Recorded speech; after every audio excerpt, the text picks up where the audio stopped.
বছর শেষ হইতে না হইতেই কতজনের কত কিছু হারানোর কষ্ট বেদনা স্ট্যাটাস পোস্ট বিভিন্নভাবে উপস্থাপন করতেছে। তবু কি আর বিভিন্নভাবে উপস্থাপন করলে কি আর নিজের মন পাতলা হয়, নিজেকে নিষ্পাপ করা যায়? অতীত কোনো সময় ভোলা যায়? একটা কথা কি আছে যে অতীত ভোলা যায় না। অতীতে হয়তো ময়লা জমে আপনি একটা আয়না রাখলেন, আয়নাটার মধ্যে যেরকম ময়লা পড়লে আয়নাটা দিয়ে আপনার চেহারাটা দেখা যাবে না, কিন্তু যখন আয়নাটা মুছবেন তখন কিন্তু আবার আপনার চেহারাটা দেখা যাবে, শুধু ধুলোটা পরিষ্কার করলে হইতেছে। ঠিক অতীত জিনিসটা আমাদের লাইফে এরকম। আমরা কখনো 2024 সালে ঘটে যাওয়া ঘটনাগুলো, ঘটে যাওয়া আমাদের জীবনের সঙ্গে বিভিন্ন বেইমানি বা বিভিন্ন অপশন যা কিছু ঘটেছে কোনোটাই আমরা কখনো বলতে পারবো না। ভুলার না, আমি ওই যে একটা আয়নার কথা বললাম, ঠিক অতীতগুলো হচ্ছে আয়নার মতো। আপনি গত সপ্তাহে যদি আপনার ব্রেকআপ হয়, আপনি আর আগের সপ্তাহে আপনার গার্লফ্রেন্ডকে নিয়ে যে জায়গায় গিয়েছিলেন বা আপনার প্রিয় মানুষকে যে জায়গায় নিয়ে গেছিলেন, আপনার ওই মানুষটাকে যে জায়গায় নিয়ে গেছিলেন ওই জায়গায় যান, আপনি দেখবেন যদি আপনার মানুষটা হারিয়ে যায় তাহলে তার জন্য চোখে জল আসবে, কান্না করবেন ওই জায়গায় যে ওই জায়গায় তো আমরা দুজন একসাথে বসতাম, ওই দোকানে আমরা চা খাইতাম, ওই জায়গায় আমরা ফুচকা খাইতাম, ওই জায়গায় আমরা ঘুরতে গেছিলাম, ওই জায়গায় সে আমার হাত ধরছিল, ওই জায়গায় সে আমাকে বলছিল যে কখনোই আমাকে ছেড়ে যাবে না।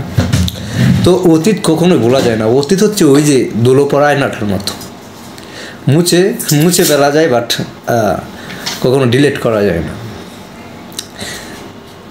মানে আমার ক্ষেত্রে যে জিনিসটা হইতো, অনেক সময় অনেকেই আমার ফ্রেন্ড সার্কেল বলতো যে ছবিগুলো ডিলিট করে দে, আইডিটা ব্লক করে দে, নাম্বারগুলো ব্ল্যাক লিস্টে পালিয়ে দে, কখনোই তার কথা মনে পড়বে না। তখন আমি একটা কথা বলছিলাম যে সারা দুনিয়া যদি পুড়ে ছাই করে ফেলি তবু আমি তাকে বলতে পারবো না, কারণ সব কিছু ডিলিট করে ফেললেও তো আমার হৃদয়ে যে তার নাম লিখা, এটা কি কখনো আমি ডিলিট করতে পারবো না।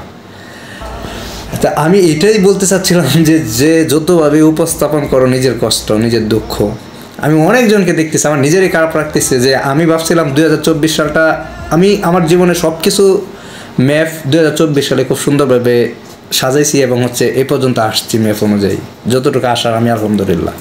কিন্তু আমি ওই জায়গাতে আসতে পারি না যে জায়গায় আমার খুব সুন্দরভাবে প্রত্যেকটা মুহূর্ত, প্রত্যেকটা নিঃশ্বাসে, প্রত্যেকটা সময়, প্রত্যেকটা কথায় বলা হতো যে আমরা 2024 সাল যেমন কাটিয়েছি 2025 এন্ড হচ্ছে বাকি জীবনটা আমরা এরকমভাবে কাটাবো। আমার ওই জায়গাটা, ওই মানুষটাই আমার কাছ থেকে চলে গেছে, আর সারা দুনিয়ার সব কিছু আমি যা ম্যাপে রেখেছিলাম সব কিছু আসছে, কিন্তু ম্যাপের মেন জিনিস ছিল, মেন হেড ছিল ওই মানুষটা, যেটা আমি কখনো ভাবতাম না যে প্রিয় মানুষটা অন্যজনের হয়ে যাবে, প্রিয় মানুষটা তৃতীয় ব্যক্তির হয়ে যাবে, প্রিয় মানুষটা কেউ না চেয়ে পেয়ে যাবে, প্রিয় মানুষটা হঠাৎ একজনের হয়েও সে সুখে থাকবে। আর সুখে থাকুক, আপনি তো তাকে সুখেই রাখতে ভালোবাসছিলেন না, সুখে থাকুক, তাকে সুখে থাকতে দেন, তার জন্য দোয়া করুন, সে সুখী থাকলে আপনি সুখী। যদিও আপনি পড়ে যাচ্ছেন, হয়তো উপরওয়ালার ম্যাপ যেভাবে মানুষকে দেয় সেভাবে চলার পরে আলহামদুলিল্লাহ বলবেন, কারণ তিনি হয়তো আপনাকে এতটুকু কষ্ট সহ করার মতো দিয়েছে, কিন্তু হয়তো সেই প্রিয় মানুষটা যখন আপনার হতো কদর করতে পারতেন না, কোন প্রবলেম হইতো, তখন হয়তো এর থেকে আরও দ্বিগুণ কষ্ট করতে হতো, দ্বিগুণ কষ্ট পেতে হতো। তো 2024 চলে যাচ্ছে, আর কিছুদিন আছে, 2 দিন 3 দিন। আশা করি প্রিয় মানুষটাকে নিয়ে মানে খুব বেশি না ভেবে আল্লাহর রাস্তায় সময় দেন, নামাজ পড়ুন, নিজেকে হ্যাপি করুন।